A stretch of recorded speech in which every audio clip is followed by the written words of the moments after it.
इसी के साथ अब आगे बात करते हैं 8वें स्टेप के बारे में, जो है परसिस्टेंस, यानी कि बेशक धीरे धीरे मगर लगातार बढ़ते रहे। जी हाँ, आखिर कहीं से तो चलना शुरू करना ही होगा, तभी तो सफलता एक दिन हाथ लगेगी। लगातार अपनी मंजिल की तरफ चलने से पहले अपनी मंजिल चुन लीजिए। अब क्या हासिल करना चाहते हैं और क्यों, ये जानना बहुत जरूरी है। तभी आपको मोटिवेशन मिलेगी। खुद पर यकीन रखें कि आप इतने काबिल हैं। आपके अंदर वो स्किल और नॉलेज है जो आपको सक्सेस दिला सकती है।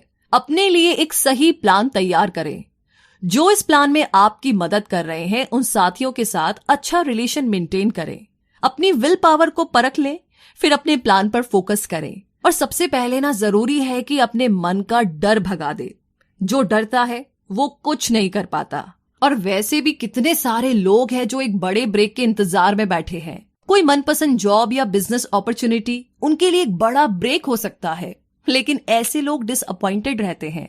ब्रेक पाने के लिए उतने ही एफर्ट्स भी तो करने पड़ते हैं, ये अचानक से तो मिल नहीं जाते। लेकिन हम अपना बिग ब्रेक पा सकते हैं जब हम इसके लिए एक प्लानिंग करते हैं और उसके रास्ते पर लगातार आगे बढ़ते रहते हैं। अब कुछ लोग ऐसे भी होंगे जिन्होंने अपनी स्ट्रॉन्ग डिजायर और खास प्लान से ये मौका पाया होगा, लेकिन सफल नहीं हो पाए। पूछिए ऐसा क्यों? क्योंकि उन्होंने आसानी से गिव अप कर लिया।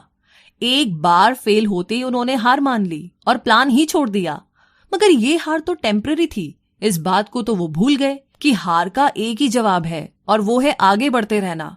कई बार तो ना ऐसा लगता है कि कोई छुपा हुआ गाइड हमें परखने के लिए हमारे रास्ते में ना बहुत सारी रुकावटें डाल देता है।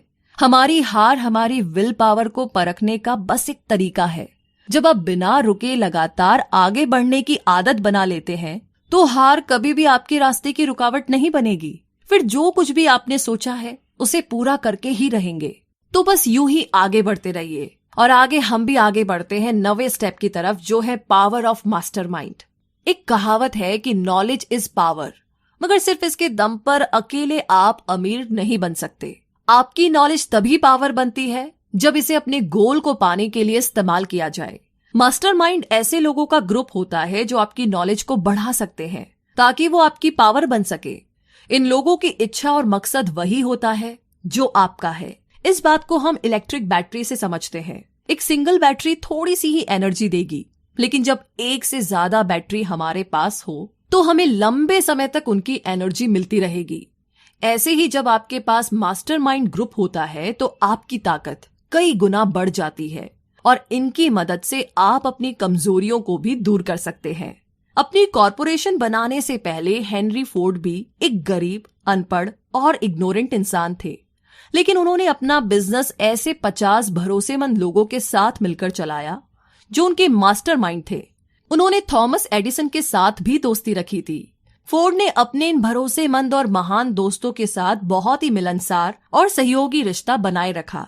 अपने इसी काबिल मास्टरमाइंड ग्रुप की वजह से हेनरी फोर्ड अपनी गरीबी मिटाकर इतने बड़े सफल बिजनेसमैन बन पाए। सिर्फ 10 साल लगे उन्हें पढ़ने लिखने में और इंटेलिजेंट बनने में, और 25 साल के बाद वो अपने देश के सबसे अमीर आदमी बन चुके थे। एक मास्टरमाइंड ग्रुप से जुड़ने के बहुत से इकोनॉमिक फायदे तो है ही, बल्कि मानसिक रूप से भी फायदेमंद है। जब भी दो दिमागी ताकतें आपस में मिलती है तो एक नई अनदेखी ताकत पैदा होती है जो उन दोनों दिमाग के साथ मिलकर 3 दिमागों जितनी ताकतें पैदा करती है।